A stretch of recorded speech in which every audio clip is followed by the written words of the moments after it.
ونؤمن به ونتوكل عليه ونعوذ بالله من شرور أنفسنا ومن سيئات أعمالنا من يهده الله فلا مضل له ومن يضلله فلا هادي له ونشهد أن لا إله إلا الله وحده لا شريك له ونشهد أن سيدنا ونبينا وشفيعنا وسندنا ومولانا محمدا عبده ورسوله صلى الله تعالى عليه وعلى آله وصحبه وبارك وسلم اما بعد.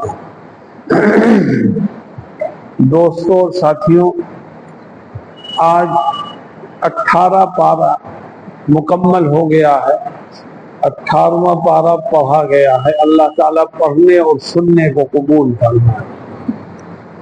اس پارے کی شروعات جن آیتوں سے ہو رہی ہے وہ بڑی اہم ہے. اللہ تعالیٰ شروع ہی میں ذکر فرماتا ہے قَدْ أَفْلَحَ الْمُؤْمِنُونَ الَّذِينَ هُمْ فِي صَلَاتِهِمْ خَاشِعُونَ.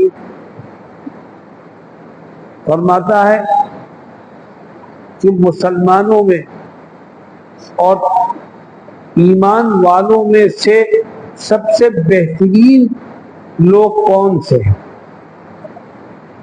مسلمانوں میں بہترین کون لوگ ہیں؟ ایمان والوں میں وہ کون لوگ ہیں جو خدا کے ہاں کامیابی حاصل کریں گے اور ناکامی سے محفوظ رہیں گے.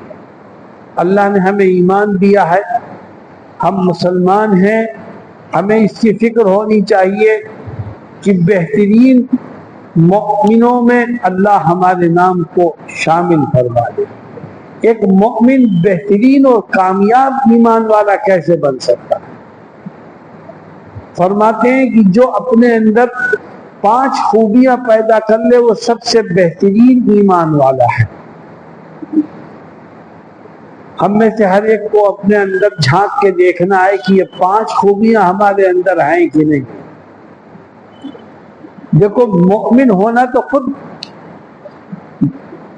خیر کی بات ہے، بھلائی کی بات ہے، لیکن مؤمنوں میں سب سے بہتر ایمان والا کون ہے؟ فرماتے ہیں جس میں 5 خوبیاں. سب سے پہلی خوبی قَدْ أَفْلَحَ الْمُؤْمِنُونَ الَّذِينَ هُمْ فِي صَلَاتِهِمْ خَاشِعُونَ. کامیاب اور بہترین ایمان والا وہ ہے جس میں سب سے پہلی خوبی یہ ہو کہ جب وہ نماز کے لیے کھڑا ہوتا ہو تو اس کا دھیان اللہ کے سوا کسی اور کی طرف نہ. نماز کے لیے کھڑا ہے، ہاتھ بندھے میں ہے، مسجد میں کھڑا ہے، مگر دھیان دکان پر ہے، خیال گھر پر ہے. آج چچی کے ہاں جانا ہے، آج ماما کے ہاں جانا ہے، فلاں سے اتنے پیسے لینے ہیں، فلاں کو اتنے پیسے دینا ہے. ارے بے وقوف، تو جو جس رب کے سامنے کھڑا ہے وہ تیرے ظاہر کو بھی دیکھ رہا ہے، تیرے باطن کو بھی دیکھ رہا ہے. تو اللہ کی طرف سے متوجہ ہے نہیں.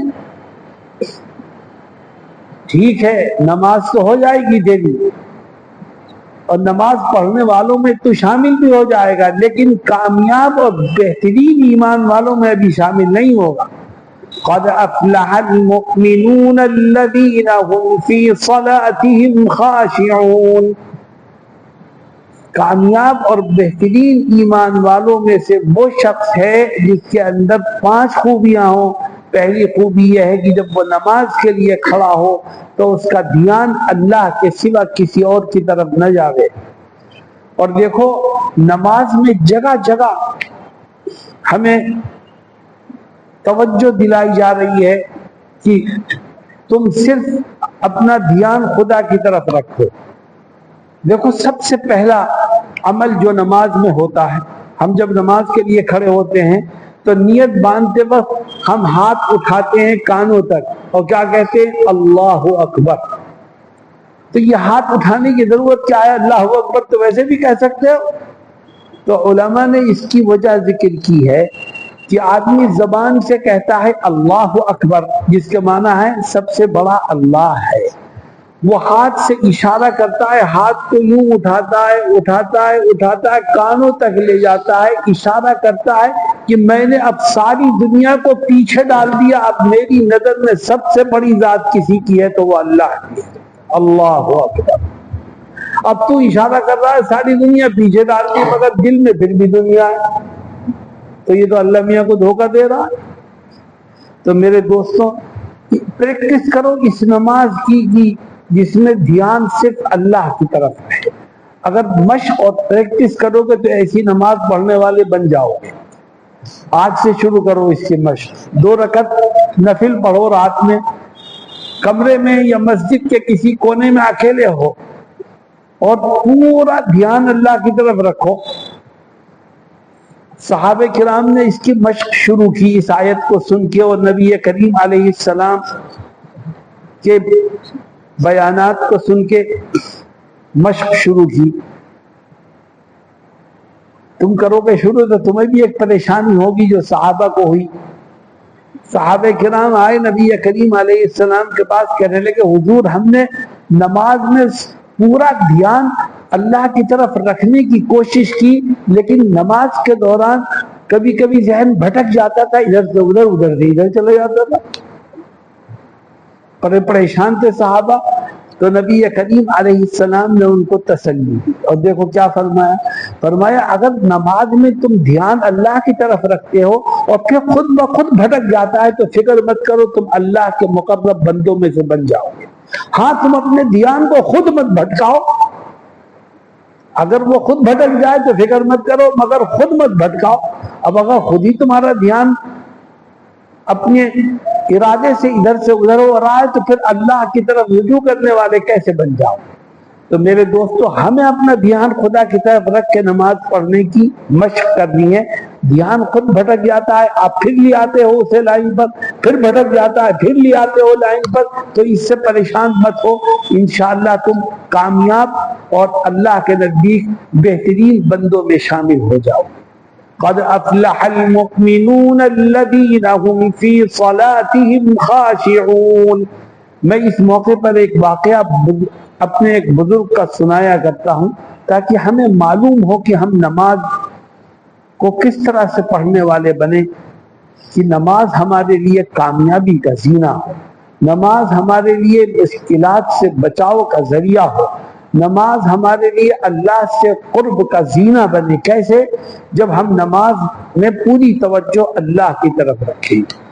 ہمارے ایک بزرگ حضرت شیخ الاسلام مولانا حسین احمد مدنی رحمہ اللہ کا یہ بہت اہم واقعہ ہے جو ہم سب کے لیے مشعل راہ ہے۔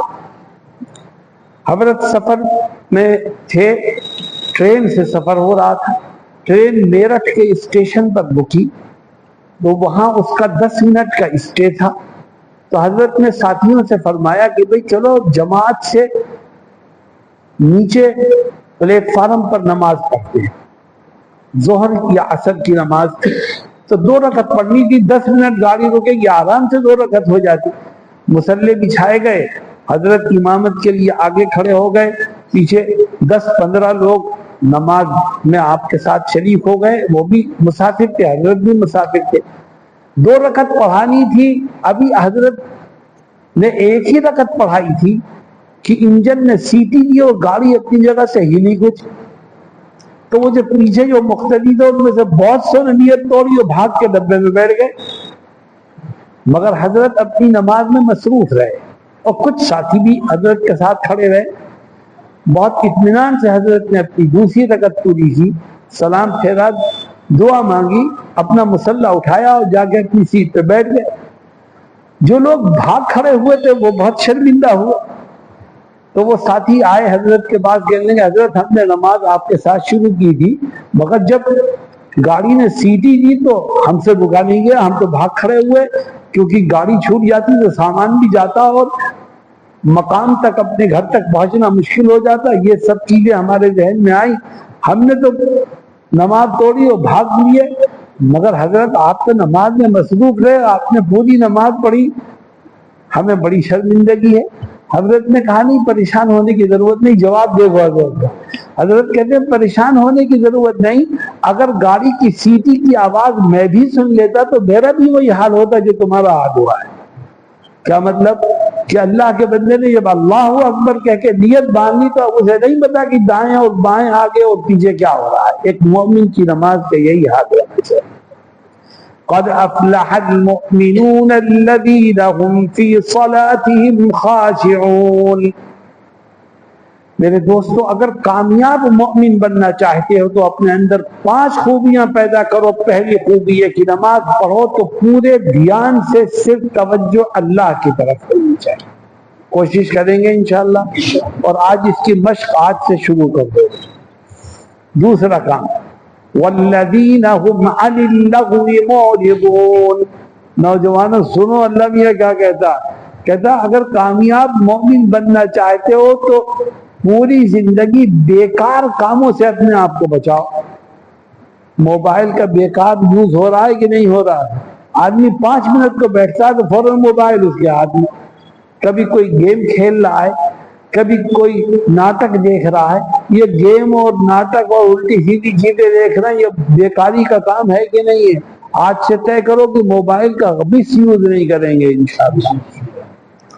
اسی طرح ہمارے نوجوان کہیں بھی کھڑے ہو گئے، 2 ساتھی 3 ساتھی، بھائی سلام دعا ہوئی، خیر خیریت ہوئی، کافی ہے نہیں؟ اب 1 گھنٹہ باتیں ہو رہی ہیں، ہنسی مذاق کہہ چل رہے ہیں، باتیں ہی نہیں ختم ہو رہی۔ اللہ نے کہا کہ نہیں، کامیاب مومن وہ ہے جو بیکار کاموں سے، بیکار باتوں سے اپنے آپ کو بچائے۔ قد افلح المؤمنون الذين هم في صلاتهم خاشعون والذين هم عن اللغو معرضون والذين هم للزكاة فاعلون۔ 2 خوبیاں آ گئیں کہ نماز پڑھو تو اللہ کی طرف دھیان رکھتے ہوئے پڑھو۔ دوسری خوبی ہے کہ ہر موقع پر بیکار کاموں سے اپنے آپ کو بچاؤ۔ اور تیسری خوبی ہے کہ اگر تمہارے اوپر زکوٰۃ فرض ہو تو اس کو ادا کرنے میں ٹال مٹول مت کرو۔ آج جن لوگوں پر زکوٰۃ فرض ہے اگر وہ ٹال مٹول نہ کریں ادا کرنے میں تو مراد آباد کے سے بہت بڑی تعداد میں غربت مسلمانوں کی دور ہو جائے۔ آج بہت سے گھروں میں پریشانیاں ہیں، زکوٰۃ ادا کرنے والے زکوٰۃ ادا کرنے میں ٹال مٹول کر رہے ہیں اور اپنے پیسے کو اپنے پاس گھماتے ہیں کہ ہم ہی اس کے مالک بنے رہیں۔ زکوٰۃ کی ادائیگی کی سب سے اول شرط یہ ہے کہ آپ اس کا مالک غریب کو بنا دو۔ آپ خود کیسے مالک بنے بیٹھے ہو؟ قد افلح المؤمنون الذين هم في صلاتهم خاشعون والذين هم عن اللغو معرضون والذين هم للزكاة فاعلون۔ کامیاب مسلمان وہ ہے جو زکوٰۃ ادا کرنے میں کوئی کوتاہی نہ کرے، ٹائم پر ادا کرے، پوری کرے، اور زکوٰۃ ادا کرتے وقت غریب کو اس کا مالک بنا دے۔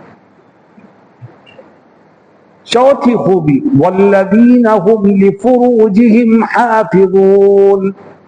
کامیاب مومن وہ ہے جو ہمیشہ اپنی شرمگاہ کی حفاظت کرے، بدکاری میں مبتلا نہ ہو، الٹے سیدھے کاموں میں مبتلا نہ ہو، اللہ سے شرم کرے۔ تو کمرے میں بند کمرے میں بیٹھ کر جو کچھ کر رہا ہے تیرا رب تو دیکھ رہا ہے، شرم کہاں گئی تیری؟ تم ماں کی نظروں سے چھپ گیا، باپ کی نظروں سے چھپ گیا، بھائی بہنوں کی نظروں سے چھپ گیا، مگر خدا تو دیکھ رہا۔ والذین هم عن اللغو معرضون والذین هم للزکاة فاعلون والذین هم لفروجهم حافظون۔ میرے دوستو اور نوجوان ساتھیوں، اپنے نفس کو قابو میں رکھو، شرمگاہوں کی حفاظت کرو، اور اللہ کے ڈرو، وہ ہمارے ظاہر کو بھی دیکھتا ہے، ہمارے باطن کو بھی دیکھتا ہے۔ میرے دوستوں اور ساتھیوں، آخری جو صفت یہاں کامیاب مومن کی ذکر کی گئی ہے وہ بھی سنو کیا کہتا ہے خدا۔ والذین هم لفروجهم حافظون الا على ازواجهم او ما ملكت ايمانهم فانهم غير ملومين فمن ابتغى وراء ذلك فاولئك هم العادون والذین هم لاماناتهم وعهدهم راعون. کامیاب مومن وہ ہے جو زندگی کے آخری سانس تک دوسروں کی امانت اور دوسروں کے حقوق کو ادا کرنے میں مصروف رہے، کسی کی امانت کو ضائع نہ کرے، کسی کی حق تلفی نہ کرے. میرے دوستو، یہ 5 خوبیاں ہیں، جس کے اندر یہ 5 خوبیاں ہوں گی وہ بہترین ایمان والا ہوگا. اور میں ایک بات اور اس سے آگے کی کہتا ہوں کہ وہ صرف بہترین مومن ہی نہیں ہوگا، وہ بہترین انسان بھی ہوگا. اس لیے اپنے اندر کی خوبیوں کو پیدا کرنے کی کوشش کرو. میں پھر سے گناتا ہوں تاکہ آپ کو یاد رہے. جب آدمی کو یاد رہے گا تبھی تو عمل کرے گا. سب سے پہلی خوبی یہ کہ نماز پڑھو تو پورے دھیان سے اللہ کی طرف متوجہ ہو کے پڑھو.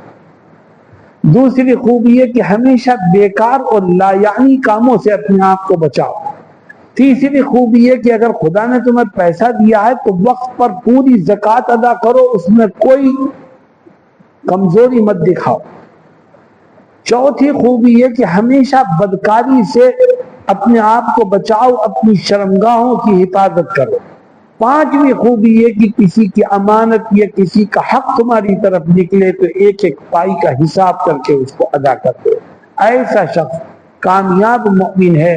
اللہ ہمیں ان باتوں پر عمل کی توفیق عطا فرمائے. اللہ رب العزت اس بارے میں آگے میدان محشر کا ایک بھیانک منظر پیش کرتا ہے. اور دیکھو ہم سب کو جانا ہے وہاں، کوئی بچ نہیں سکتا، سب پہنچیں گے وہاں.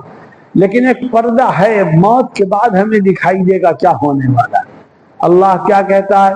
فَإِذَا نُفِخَ فِي الصُّورِ فَلَا أَنْسَابَ بَيْنَهُمْ يَوْمَئِذٍ وَلَا يَتَسَاءَلُونَ فَأَمَّا مَنْ ثَقُلَتْ مَوَازِينُهُ. اللہ رب العزت فرماتا ہے کہ جب سور پھونکا جائے گا، دیکھو 2 سور پھونکے جائیں گے. سور کا مطلب یہ ہے کہ ایک آواز ہوگی، ایک آواز ہوگی جس کو پہلا سور کہتے ہیں. وہ اتنی بھیانک آواز ہوگی کہ اس کو سن کر کے اس دنیا میں جتنے بھی جاندار ہوں گے سب مر جائیں. وہ آواز ہوگی کیسی؟ اس میں کتنی قوت ہوگی کہ لوگوں کے دل ان کے سینوں میں پھٹ جائیں گے. ہم اس قوت کو نہیں سمجھ سکتے. وہ اللہ کی آواز ہوگی جو اس دنیا کو ختم کرنے کے لیے لگائی جائے گی. سب مر گئے. پھر اب میدان محشر میں سب کو جمع کرنے کے لیے ایک دوسرا سور پھونکا جائے گا، دوسری آواز لگائی جائے گی. اس دوسرے سور سے ہر مردہ زندہ ہو جائے گا اور زندہ ہو کے لوگ میدان محشر میں پہنچیں گے. خدا اس دوسرے سور کا اس آیت میں تذکرہ کرتا ہے. فَإِذَا نُفِخَ فِي الصُّورِ فَلَا أَنْسَابَ بَيْنَهُمْ يَوْمَئِذٍ وَلَا يَتَسَاءَلُونَ کہ جب دوسرا سور پھونکا جائے گا اور لوگ میدان محشر میں پہنچیں گے تو دیکھو منظر. فرماتا فَلَا أَنْسَابَ بَيْنَهُمْ.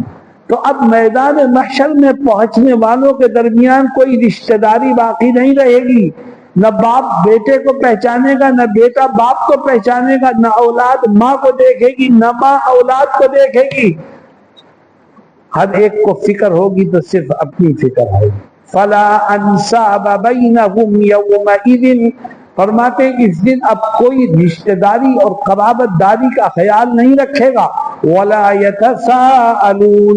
اور کوئی کسی کی خیریت نہیں پوچھے گا، ہر ایک کو اپنی فکر ہو. چنانچہ قرآن کریم میں دوسری جگہ اللہ اسی منظر کو پیش کرتا ہے اور اس کی وضاحت کرتے ہوئے فرماتا ہے يَوْمَ يَفِرُّ الْمَرْءُ مِنْ أَخِيهِ وَأُمِّهِ وَأَبِيهِ وَصَاحِبَتِهِ وَبَنِيهِ. قیامت کا دن کیسا ہوگا کہ آدمی اپنے بھائی سے بھاگے گا، اپنی ماں سے بھاگے گا، اپنی آل اولاد کو چھوڑے گا، اور کوئی کسی کو پہچاننے اور ان سے گفتگو کرنے کے لیے تیار نہیں ہوگا. ہر ایک کو اپنی فکر ہوگی. اور خاص طور پر یہ فکر کب بڑھے گی؟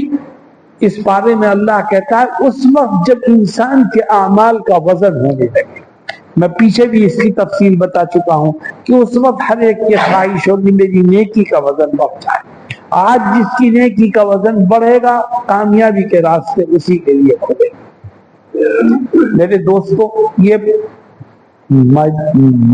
محشر کا اور قیامت کا منظر خدا نے ذکر کیا اور پھر فرماتا ہے دیکھو وہاں پہنچو گے تم تو تم سے حساب ہوگا، تم سے سوالات ہوں گے، تم سے پوچھا جائے گا کیسی زندگی گزار کے آئے اور کیا کیا کیا، کیا کیا کہا، کیا کیا بولے. تو یہ مت سمجھو کہ میں نے تمہیں بیکار پیدا کیا ہے، میں نے تم کو میدان محشر میں جمع کرنے کے لیے پیدا کیا ہے. آج جو کرو گے کل اس کو بھگتو گے. افحسبتم انما خلقناکم عبثا وانکم الینا لا ترجعون. کیا تم یہ سمجھتے ہو میں نے تمہیں بیکار پیدا کیا ہے؟ رب ذوالجلال جو زمین و آسمان کا مالک ہے وہ انسان کو پیدا کرے اور بغیر کسی مقصد کے، یہ تو ممکن ہی نہیں ہے. پھر مقصد کیا ہے؟ کیا میں نے تمہیں اس لیے پیدا کیا کہ جانوروں کی طرح کھاؤ پیو اپنی خواہشات کو پورا کرو دنیا بھی چلے جاؤ؟ نہیں، تم تو اشرف المخلوقات ہو، سب سے بہترین مخلوق ہو. تمہیں صرف کھانے پینے کے لیے نہیں پیدا کیا. افحسبتم انما خلقناکم عبثا. کیا تم یہ سمجھتے ہو میں نے تمہیں بیکار پیدا کیا ہے اور تمہیں میرے پاس واپس لوٹ کے نہیں آنا ہے؟ تمہیں میرے پاس واپس لوٹ کر کے آنا ہے. اور جب تم واپس لوٹ کے آؤ گے کتنے سال کی زندگی گزار کے؟ 60 سال، 70 سال کی، 100 سال کی. تو تم سے پوچھا جائے گا قال کم لبثتم فی الارض عدد سنین. یہ بتاؤ سال کے حساب سے کتنے سال گزار کے آئے ہو دنیا میں؟ تو جواب کیا آئے گا تمہاری طرف سے؟ قال كم لبثتم في الارض عدد سنين قالوا لبثنا يوما او بعض يوم فاسأل العادين. تو تم کہو گے ہم نے ایک دن یا آدھا دن گزارا ہے بس. اور بعض آیتوں میں ہے کہ ایک دن آدھا دن نہیں، انسان کہے گا میں نے دنیا میں یا تو ایک صبح گزاری ہے یا ایک شام گزاری. یہ ہے اس دنیا کی زندگی کی حیثیت. تو میرے دوستوں ایک دن مرنا ہے، میدان محشر میں جمع ہونا ہے جہاں کوئی کسی کا ساتھ نہیں دے گا.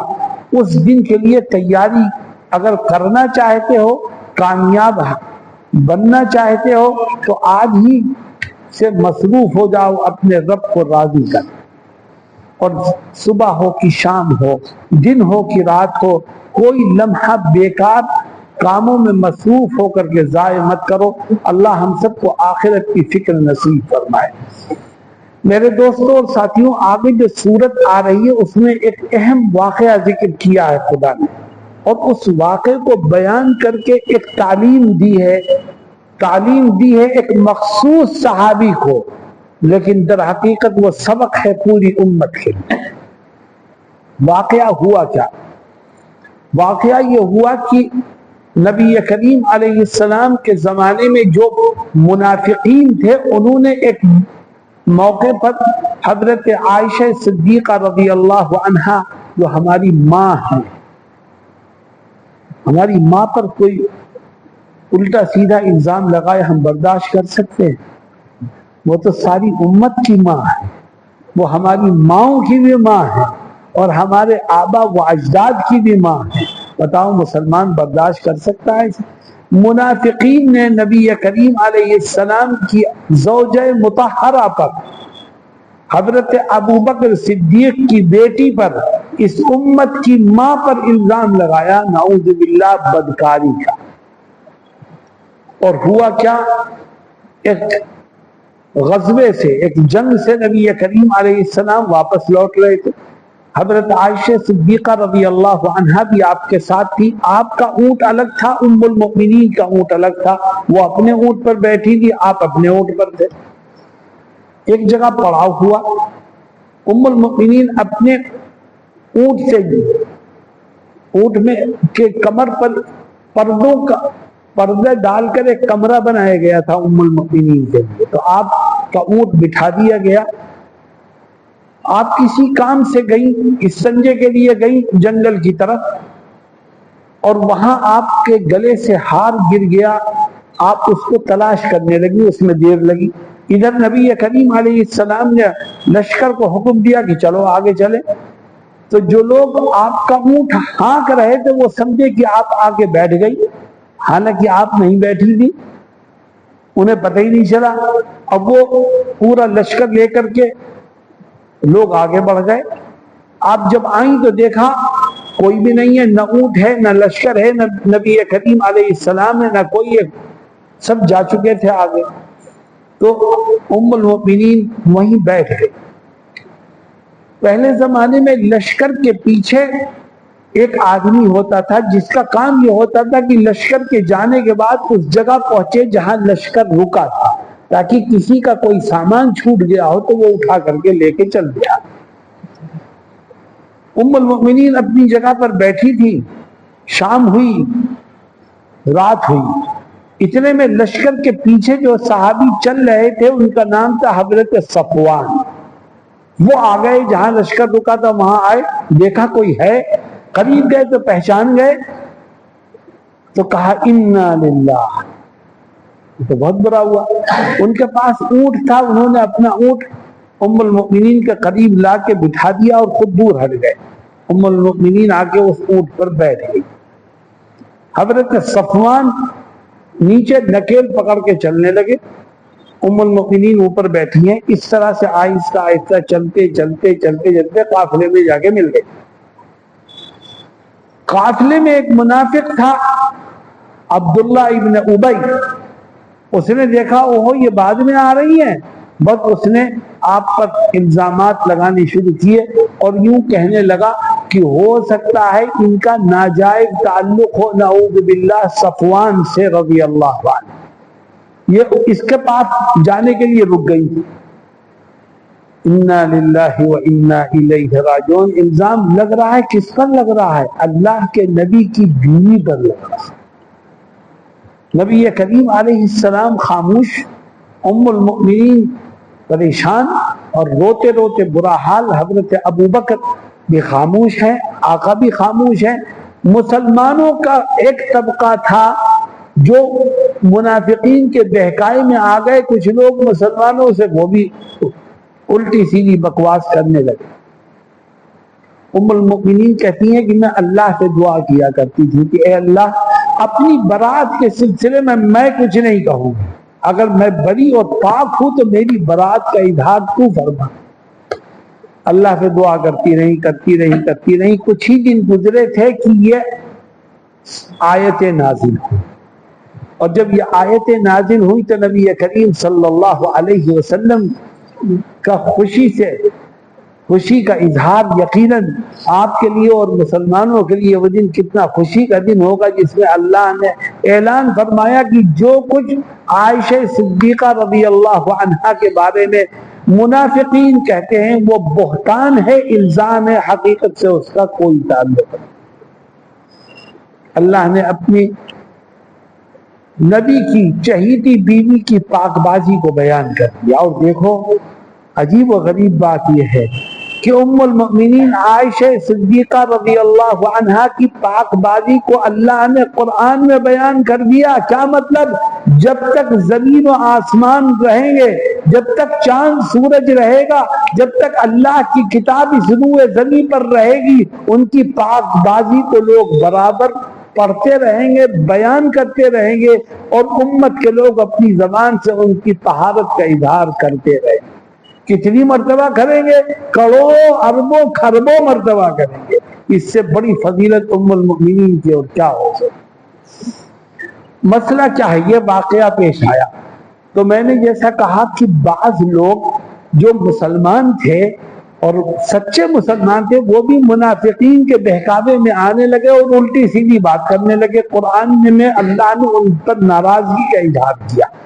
لیکن یہاں ایک بات سمجھنے کی ہے جن لوگوں نے منافقین کے بہکاوے میں آ کے ام المؤمنین کے بارے میں بدگوئی کی، ان میں ایک شخص ہے جن کا نام ہے حضرت مصطح رضی اللہ عنہ۔ مصطح یہ حضرت ابو بکر رضی اللہ عنہ کے رشتہ دار بھی تھے اور غریب آدمی تھے۔ حضرت ابو بکر ان کے گھر کا خرچہ چلایا کرتے تھے، اور یہ بھی ان کی بیٹی کو برا کہنے میں شامل ہو گئے منافقین کے ساتھ۔ جب قرآن کی آیت نازل ہوئی اور حضرت ام المؤمنین کی پاک بازی کھل گئی بالکل، تو حضرت ابو بکر کا غصہ عروج پر پہنچا اور انہوں نے قسم کھا لی کہ آج کے دن کے بعد میں مصطح کی اب کوئی مدد نہیں کروں۔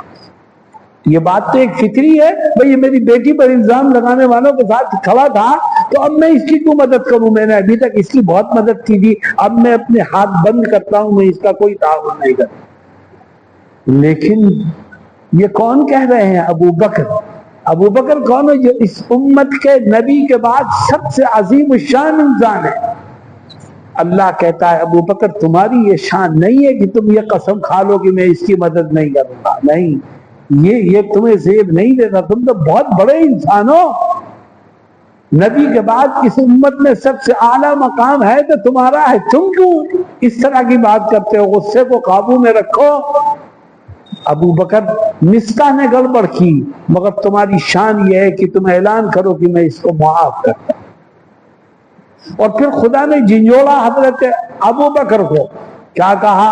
وَلَا يَأْتَلِ أُولُو الْفَضْلِ مِنْكُمْ وَالسَّعَةِ أَنْ يُؤْتُوا أُولِي الْقُرْبَى وَالْمَسَاكِينَ وَالْمُهَاجِرِينَ فِي سَبِيلِ اللَّهِ وَلْيَعْفُوا وَلْيَصْفَحُوا أَلَا تُحِبُّونَ أَنْ يَغْفِرَ اللَّهُ لَكُمْ۔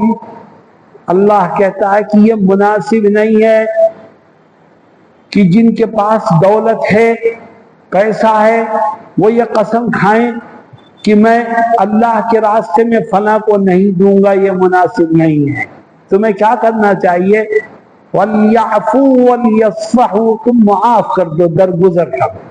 ابھی نرمی ہے خدا کے انداز میں، اب آگے دیکھو خدا ایک دم انداز بدلتا ہے اور کہتا ہے اَلَا تُحِبُّونَ أَن يَغْفِرَ اللَّهُ لَكُمْ، کیا تم اسے پسند نہیں کرتے کہ تمہارا رب تمہاری مغفرت کرے؟ جیسے ہی یہ جملہ نازل ہوا، حضرت ابو بکر دوڑتے ہوئے آئے نبی کریم علیہ السلام کے بعد اور کہا آقا میں نے اسے معاف کر دیا، میں چاہتا ہوں کہ میرا رب میری مغفرت فرمائے۔ دیکھو یہ ہمیں سبق ملا کہ اگر کوئی تم سے گڑبڑ کرے، تمہیں نقصان پہنچائے، تمہیں تکلیف پہنچائے، تو تم انتقام مت لو، اللہ کے لیے اسے معاف کرو۔ تاریخ میں یہ بات لکھی ہے کہ اس کے بعد حضرت ابو بکر نے حضرت مصطح کا تعاون شروع کیا اور پہلے سے زیادہ بڑھ کر کے ان کی مدد شروع کر دی۔ کیوں؟ الا تحبون ان یغفر اللہ لکم، کیا تم اسے پسند نہیں کرتے کہ تمہارا رب تمہاری مغفرت کرے؟ تم اللہ کے بندوں کو معاف کرو، اللہ تمہیں معاف کرے گا۔ تم ان سے درگزر کرو، خدا تم سے درگزر کرے گا۔ تو میرے دوستو، اس واقعے میں یہ سبق بڑا اہم ہے جو اللہ نے اپنے محبوب حضرت ابو بکر صدیق کو ان آیات کے ذریعے سے دیا ہے۔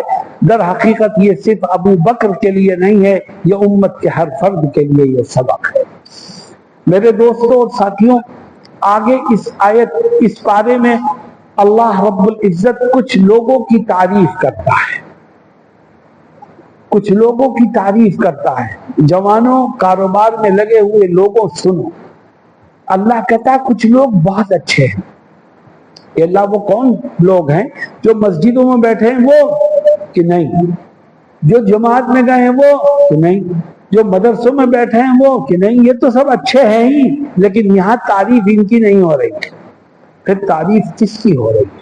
فرماتا ہے رجال لا تلہیہم تجارت ولا بیع عن ذکر اللہ واقام الصلاة وایتاء الزکاة یخافون یوما تتقلب فیہ القلوب والابصار۔ اللہ کہتا ہے کچھ لوگ بہت اچھے ہیں، بہت بہترین لوگ ہیں، وہ مسجدوں میں نہیں ہیں، وہ جماعت میں نہیں گئے ہوئے ہیں، وہ مدرسوں میں نہیں ہیں، پھر وہ کہاں ہیں؟ فرماتا ہے وہ بازاروں میں ہیں۔ کہاں ہیں؟ دکانوں پر ہیں۔ کیا کر رہے ہیں؟ تجارت میں لگے ہیں، لین دین میں مصروف ہیں، دنیا کو کمانے میں اور دولت کو جمع کرنے میں لگے ہوئے ہیں۔ لیکن ان کی خوبی یہ ہے کہ وہ لین دین میں مصروف ہیں، کاروبار میں مشغول ہیں، دکانوں پر بیٹھے ہیں، لیکن جیسے ہی مسجد کے مناروں سے اللہ اکبر کی صدا بلند ہوتی ہے تو وہ اپنے ہر کام کو چھوڑ کر اپنے رب کے گھر میں آ کر اپنے ماتھے کو اس کے سامنے ٹیک دیتے ہیں۔ جو دنیا میں مصروف رہنے کے باوجود بھی خدا کو نہ بھولے، اس سے بہتر کوئی انسان نہیں۔ جو مسجد میں بیٹھا ہے وہ نماز نہیں پڑھے گا تو کیا کرے گا؟ جو دکان پر بیٹھا ہے وہ چھوڑ کے آئے اور نماز کے وقت مسجد میں آ کے جماعت میں شریک ہو، وہ قابل ستائش ہے۔ رجال لا تلہیہم تجارت ولا بیع عن ذکر اللہ وإقام الصلاة وإیتاء الزکاة۔ قابل رشک ہیں وہ لوگ جو لین دین میں تجارت میں مصروف ہیں، لیکن پھر بھی وہ اپنے رب کو نہیں بھولتے، اس کو یاد رکھتے ہیں، نمازوں کو ادا کرتے ہیں، زکوٰۃ دیتے ہیں، اور دنیا کی مصروفیت ان کو رب سے غافل نہیں کرتی۔ وہ بہت قابل رشک اور بہترین انسان ہیں۔ اللہ ہمیں بھی بہترین انسانوں میں شامل ہونے کی توفیق عطا فرمائے اور ہمیشہ اپنی یاد سے ہمارے دلوں کو منور فرمائے۔ وآخر دعوانا الحمدللہ۔